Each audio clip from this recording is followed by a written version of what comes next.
Hello everyone, मैं doctor Dolly और आज आपके लिए लेकर आई हूँ एक नया वीडियो जिसमें मैं आपको सॉलिड स्टेट के बारे में बताऊंगी। तो सबसे पहले मैं आपको बताने वाली हूँ कि जो भी मैटर होता है उस मैटर में किस टाइप की एनर्जी होती है। तो देखिए, मैटर में 3 टाइप की एनर्जी होती है: ट्रांसलेशनल, वाइब्रेशनल एंड रोटेशनल। तो जो एनर्जी की वैल्यू होती है वो ट्रांसलेशनल एनर्जी की वैल्यू सबसे ज़्यादा होती है, उसके बाद वाइब्रेशनल एनर्जी, उसके बाद रोटेशनल एनर्जी की वैल्यू होती है। अगर हम मैटर को क्लासीफाई करेंगे तो हम मैटर को 2 बेसिस पे क्लासीफाई कर सकते हैं। एक तो उसकी फिजिकल स्टेट के बेसिस पे और दूसरा उसके केमिकल स्टेट की बेसिस पर। इस तरीके से अगर हम फिजिकली क्लासीफाई करेंगे किसी भी मैटर को तो हम उसको लिक्विड, सॉलिड या फिर गैस में क्लासीफाई कर सकते हैं। जो सॉलिड होते हैं उनमें सिर्फ वाइब्रेशनल एनर्जी होती है और जो गैसेस होते हैं उनमें ट्रांसलेशनल एनर्जी ज़्यादा होती है, यानी कि वो इजीली ट्रांजिशंस कर सकते हैं। इसी वजह से गैसेस की शेप और वॉल्यूम दोनों ही फिक्स नहीं होते हैं। सॉलिड्स की शेप एंड वॉल्यूम दोनों ही फिक्स होते हैं और लिक्विड्स की शेप फिक्स नहीं होती है लेकिन वॉल्यूम फिक्स होता है। इस तरीके से अगर हम केमिकली क्लासीफाई करें मैटर को तो उसको हम क्लासीफाई कर सकते हैं प्योर सब्सटेंसेस के फॉर्म में या फिर मिक्सचर्स के फॉर्म में। जैसे कि प्योर सब्सटेंस क्या हो सकते हैं, जैसे एलिमेंट्स हैं या फिर कोई कंपाउंड है। जैसे हमने कोई कंपाउंड लिया NaCl, नॉर्मल जो नमक होता है, अगर हम उसकी बात करें NaCl तो वो एक कंपाउंड है।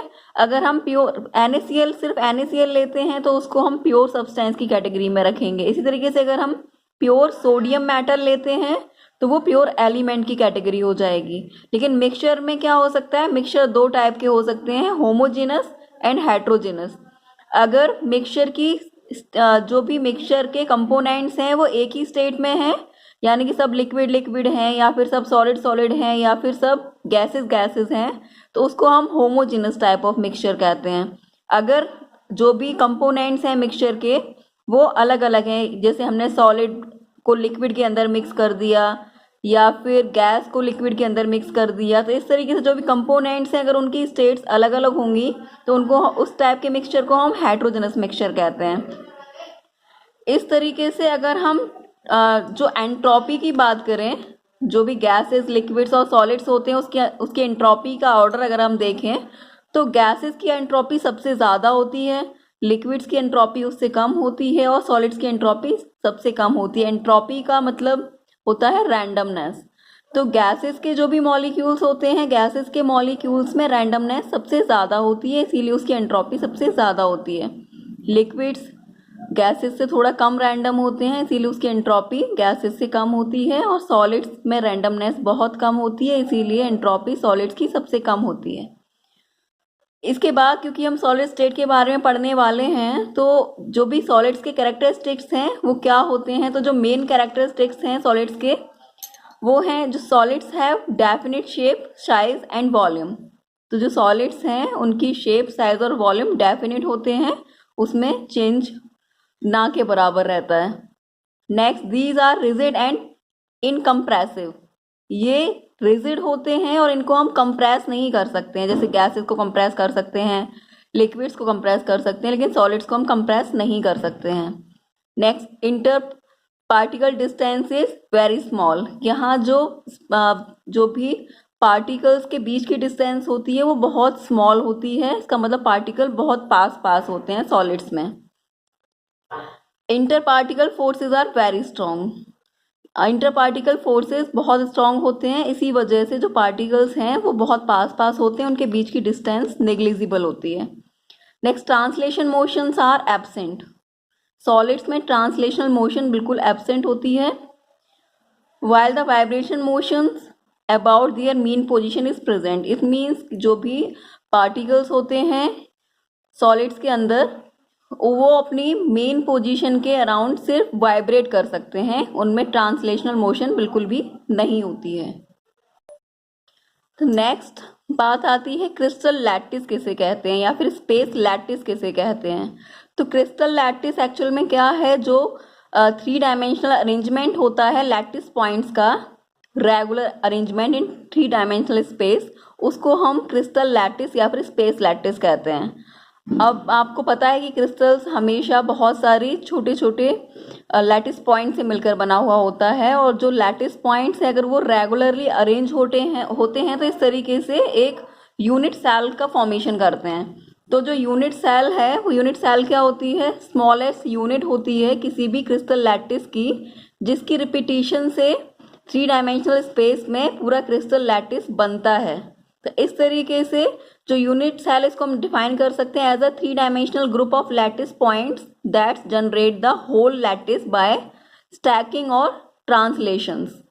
मीन्स सारी की सारी जो यूनिट सेल्स हैं वो सेम साइज की, सेम टाइप की यूनिट सेल्स अगर हम पास पास में रख दें तो उनका जो 3D अरेंजमेंट बनेगा, उस 3D अरेंजमेंट से जो पूरा स्ट्रक्चर बनेगा उसको हम क्रिस्टल लैटिस या फिर स्पेस लैटिस कहते हैं। अब कोई भी यूनिट सेल है उसको हम कैसे पहचानेंगे कि वो यूनिट सेल है या नहीं?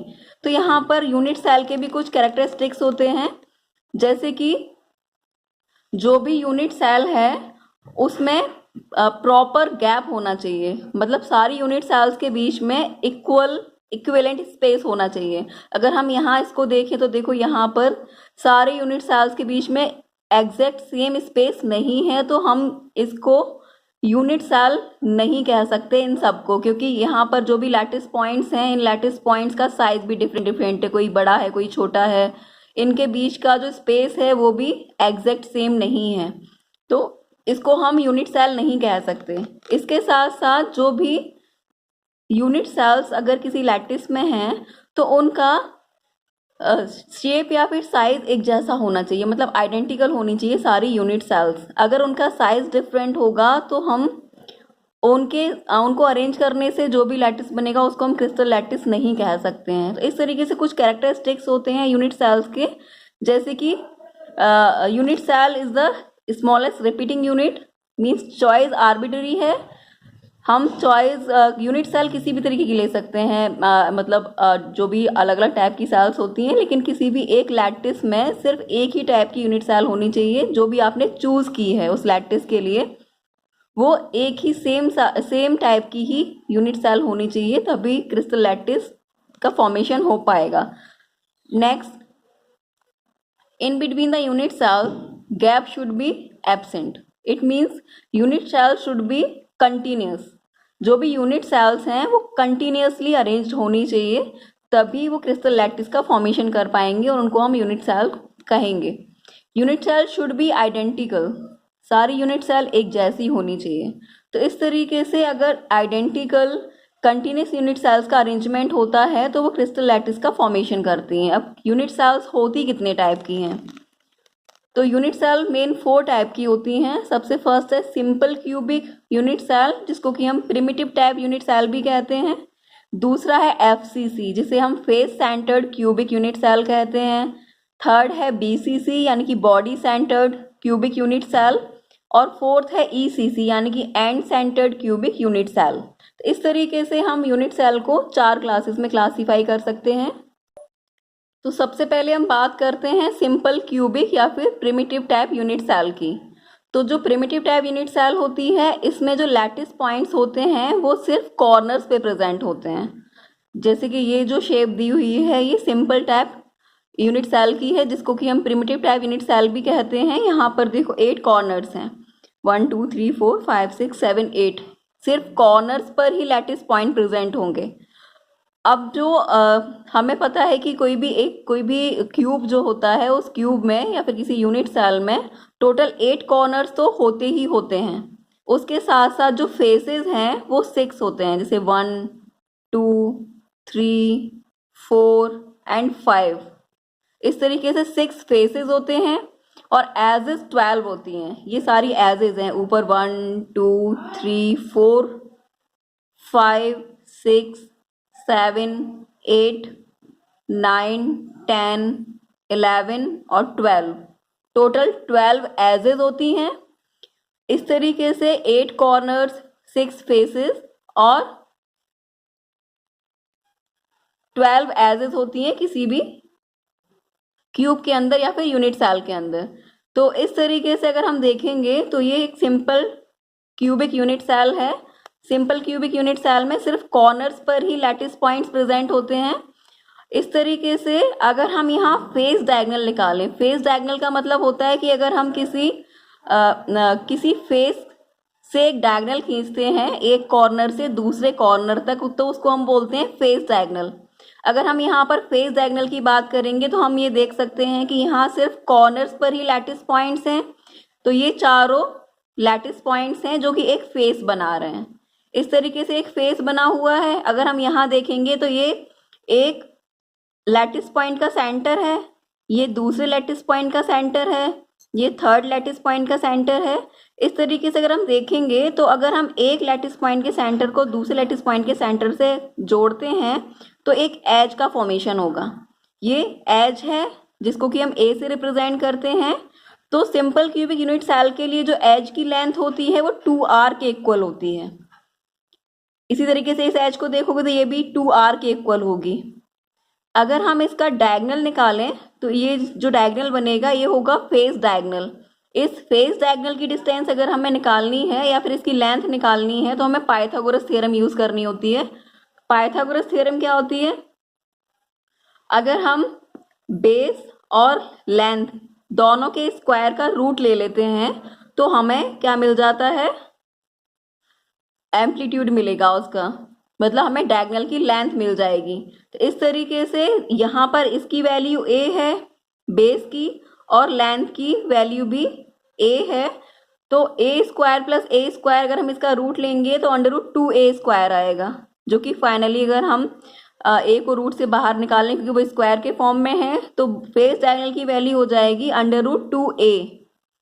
इस तरीके से a simple cubic unit cell के लिए a की वैल्यू 2r होती है। अगर हम यहाँ 2r पुट कर देते हैं तो फेस डायगोनल हो जाता है 2√2r के इक्वल।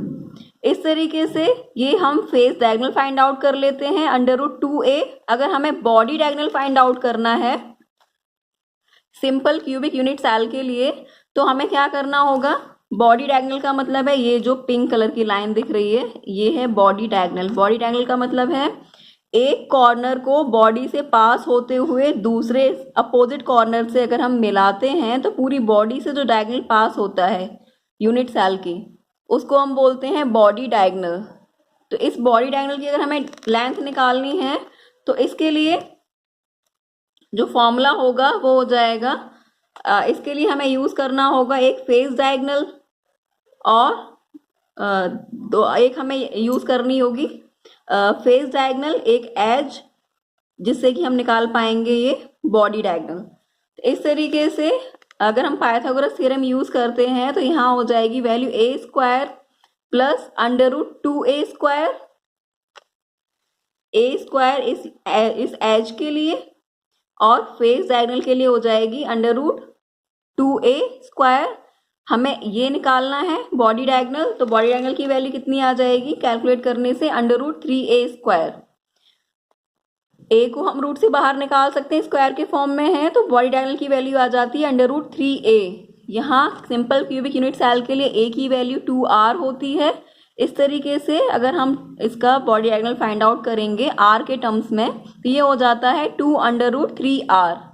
तो इस तरीके से हम सिंपल क्यूबिक यूनिट सेल के लिए फेस डायगोनल फाइंड आउट कर सकते हैं r के टर्म्स में जो कि 2√2r होगा, और बॉडी डायगोनल फाइंड आउट कर सकते हैं जो कि 2√3r होगा। अगर हमारे पास r की वैल्यू गिवन है तो हम इजीली बॉडी डायगोनल और फेस डायगोनल फाइंड आउट कर सकते हैं। अगर हमारे पास a की वैल्यू गिवन है यानी कि एज लेंथ गिवन है तो हम फॉर्मूला लगा सकते हैं √2a या फिर √3a बॉडी फेस और बॉडी डायगोनल कैलकुलेट करने के लिए।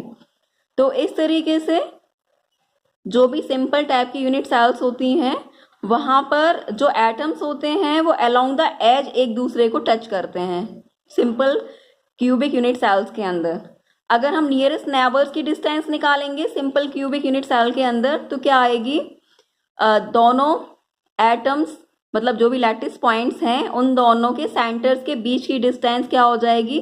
Distance between two nearest neighbours, जो कि r प्लस r 2r के इक्वल होगी, यानी कि हम उसको डायमीटर कह सकते हैं किसी भी एक लैटिस पॉइंट की।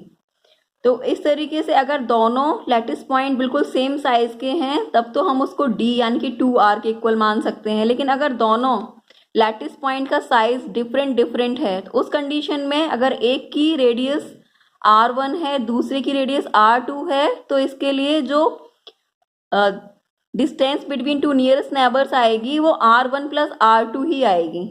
इसको हम D के फॉर्म में रिप्रेजेंट नहीं कर सकते क्योंकि R1 की वैल्यू अलग है और R2 की वैल्यू अलग है।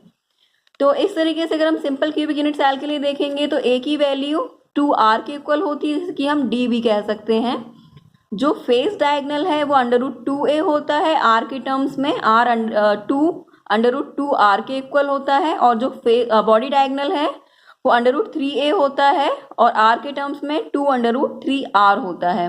तो ये तो बात हो गई सिंपल क्यूबिक यूनिट सेल की। अब हम नेक्स्ट बात करेंगे face centred cubic unit cell की। एफसीसी के केस में क्या होता है, जो face centred cubic unit cell होती है उसमें कॉर्नर्स के साथ साथ ईच फेस के सेंटर पर भी एक लैटिस पॉइंट प्रेजेंट होता है। इस तरीके से अगर हम यहाँ पर नियरेस्ट नेबर को देखेंगे तो किसी भी फेस के अलोंग अगर हम देखते हैं तो क्योंकि सेंटर में फेस के चारों लैटिस पॉइंट्स के सेंटर में एक और लैटिस पॉइंट आ जाता है, इस वजह से जो ये चारों लैटिस पॉइंट्स हैं ये आपस में पास पास नहीं रहते। यहाँ जो ये डिस्टेंस है ए ये 2R के इक्वल नहीं रहती है क्योंकि जो सेंटर वाला लैटिस पॉइंट है ये एक्सपेंड कर देता है इनके बीच की डिस्टेंस को। तो यहाँ पर अगर हम फेस डायगोनल की वैल्यू देखेंगे तो यहाँ पर ये सेंटर वाला, ये हम फेस को रिप्रेजेंट कर रहे हैं, ये फेस के 4 कॉर्नर्स हैं, 4 लैटिस पॉइंट्स हैं और ये फेस के सेंटर वाला लैटिस पॉइंट है। इस तरीके से अगर हम यहाँ फेस डायगोनल देखेंगे तो ये फेस डायगोनल होगा, ये एज होगी ए और ये भी एज होगी ए। तो यहाँ पर जो एज है वो 2R के इक्वल नहीं होती है बल्कि ये 2R से ज़्यादा होती है। लेकिन अगर हम यहाँ पर फेस डायगोनल कैलकुलेट करना चाहें तो जो फेस डायगोनल है वो 3 एटम्स के 3 लैटिस पॉइंट के मिलने से बन रहा है। तो अगर हम यहाँ इस कॉर्नर के इस लैटिस पॉइंट के सेंटर से इस लैटिस पॉइंट के सेंटर तक एक लाइन खींचें तो इसकी डिस्टेंस R के इक्वल होगी। यहाँ पूरा इस एटम का पूरा डायमीटर यूज हो रहा है और इस एटम का सिर्फ R यूज हो रहा है। इस तरीके से 1R 2R 3R 4R, तो यहाँ जो फेस डायगोनल है वो 4R के इक्वल होता है, यानी कि √2A की वैल्यू यहाँ 4R के इक्वल होती है। अगर हम फेस डायगोनल यहाँ कैलकुलेट करेंगे तो ये आएगा √2A², जो √2A 4R के इक्वल आएगा। तो face centred cubic unit cell के अंदर फेस डायगोनल की वैल्यू 2R के इक्वल होती है। अगर हम A कैलकुलेट करना चाहेंगे तो ये हो जाएगा 4R डिवाइड बाय √2। अगर हम बॉडी डायगोनल कैलकुलेट करना चाहेंगे तो ये हो जाएगा √3A। यहाँ अगर हम A की value 4R divide by √2 put कर देते हैं तो बॉडी डायगोनल की वैल्यू आ जाती है √3 multiplied by 4R divide by √2। या तो हम ये वैल्यू ले सकते हैं या फिर अगर हम इसमें दोनों तरफ ऊपर और नीचे √2 का मल्टीप्लाई कर दें तो यहाँ √2 मल्टीप्लाई बाय √2 की वैल्यू 2 हो जाती है और यहाँ ऊपर की तरफ √2 अगर हम 2 से 4 को डिवाइड करेंगे तो 2 आ जाएगा, √2 और √3 को मल्टीप्लाई कर देंगे तो इसकी वैल्यू हो जाएगी √6। तो फाइनली यहाँ जो वैल्यू आएगी वो 2√6R भी आ सकती है। मतलब R के टर्म्स में अगर आपको देना है तो वहाँ सिंपली इससे कैलकुलेट किया जा सकता है बॉडी डायगोनल। अगर A गिवन है तो √3A से कैलकुलेट किया जा सकता है। इस तरीके से face centred cubic unit cell के लिए अगर हमें कैलकुलेट करना है बॉडी डायगोनल तो वो √3A 2√6R के इक्वल होता है। अगर फेस डायगोनल कैलकुलेट करना है तो वो √2A = 4R होता है, जिसको कि हम 2D से भी रिप्रेजेंट कर सकते हैं अगर हमें डायमीटर गिवन है तो इस तरीके से हम एफसीसी के लिए बॉडी डायगोनल और फेस डायगोनल की कैलकुलेशन कर सकते हैं इजीली। इसके बाद हम बात करेंगे body centred cubic unit cell की। तो body centred cubic unit cell यानी कि बीसीसी के केस में क्या होता है, 8 कॉर्नर्स पर लैटिस पॉइंट प्रेजेंट होता है, इसके साथ साथ बॉडी के सेंटर में लैटिस पॉइंट प्रेजेंट होता है। इस तरीके से अगर हम देखेंगे तो जो बीसीसी का जो बॉडी डायगोनल होता है वो कॉर्नर, सेंटर वाले लैटिस पॉइंट और फिर अपोजिट कॉर्नर्स इनसे मिलकर बनता है, यानी कि बॉडी डायगोनल पर 3 एटम्स होते हैं। जबकि यहाँ जो फेस डायगोनल है, फेस डायगोनल √2a ही होगा, लेकिन हम यहाँ बॉडी डायगोनल इजीली कैलकुलेट कर सकते हैं। और अगर हम यहाँ पर भी a यानी कि एज की वैल्यू देखेंगे तो वो 2r के इक्वल नहीं होती है, क्योंकि सेंटर वाला जो लैटिस पॉइंट है वो इसको एक्सपेंड कर देता है लैटिस को, और इसके सारे जो भी लैटिस पॉइंट्स होते हैं उनको दूर दूर कर देता है। इस तरीके से अगर हम देखेंगे तो ये किसी फेस के 4 लैटिस पॉइंट्स हैं, और यहाँ ये जो दिखाया गया है ये क्या है, सेंटर वाला लैटिस पॉइंट है। इस तरीके से अगर हम यहाँ फेस डायगोनल को देखेंगे तो फेस डायगोनल इस सेंटर वाले लैटिस पॉइंट से होकर पास नहीं होता है। अगर हम कैलकुलेट करेंगे फेस डायगोनल को तो ये आएगा √2a, और यहाँ पर जो बॉडी डायगोनल की लेंथ होती है वो √3a। इस तरीके से अगर हम देखेंगे, ये जो बॉडी डायगोनल है, एक कॉर्नर ये सेंटर वाला लैटिस पॉइंट और ये साइड वाला कॉर्नर, तो यहाँ पर जो बॉडी डायगोनल होगा ये 1r 2r 3r और 4r, क्योंकि यहाँ इस सेंटर वाले लैटिस पॉइंट में 2r पार्टिसिपेट कर रही है, दोनों कॉर्नर वाले लैटिस पॉइंट्स के लिए सिर्फ r पार्टिसिपेट कर रहा है। तो टोटल जो √3a की वैल्यू आएगी वो 4r के इक्वल होगी।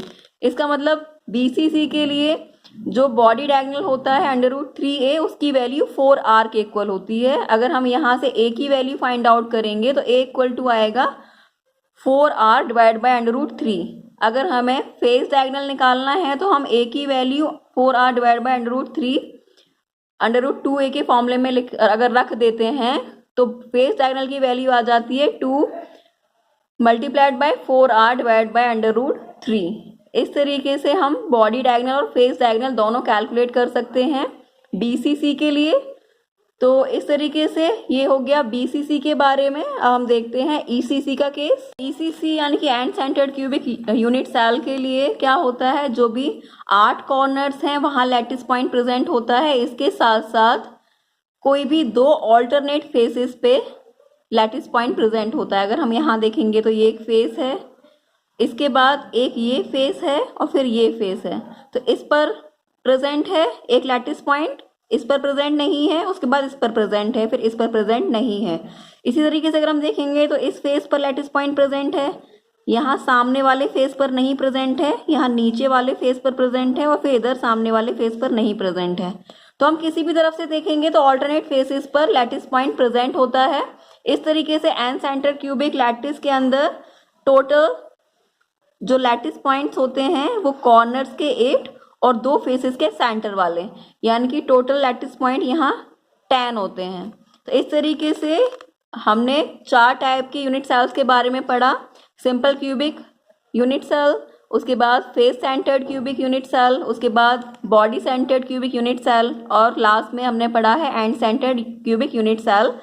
तो इस तरीके से 4 टाइप की सेल्स हैं, इनके बारे में हमने बेसिक इन्फॉर्मेशन इस वीडियो में दी है। इसके बाद किस तरीके से हम एटम्स की कैलकुलेशन करते हैं हर टाइप की यूनिट सेल के लिए, किस तरीके से हम फेस का कंट्रीब्यूशन देखते हैं, किस तरीके से एज का कंट्रीब्यूशन देखते हैं, किस तरीके से कॉर्नर का कंट्रीब्यूशन देखते हैं, इससे रिलेटेड आप पढ़ेंगे नेक्स्ट वीडियो में। तो मैं नेक्स्ट वीडियो, क्योंकि ये बहुत लेंथी हो जाएगा, इस वजह से मैं इस वीडियो को यहीं स्टॉप कर रही हूँ। तो अगर ये वीडियो आपको पसंद आया हो और आपको समझ में आ गया हो यूनिट सेल्स के बारे में, तो प्लीज़ वीडियो को लाइक, शेयर और चैनल को सब्सक्राइब ज़रूर करें। आज की वीडियो में इतना ही। Thank you.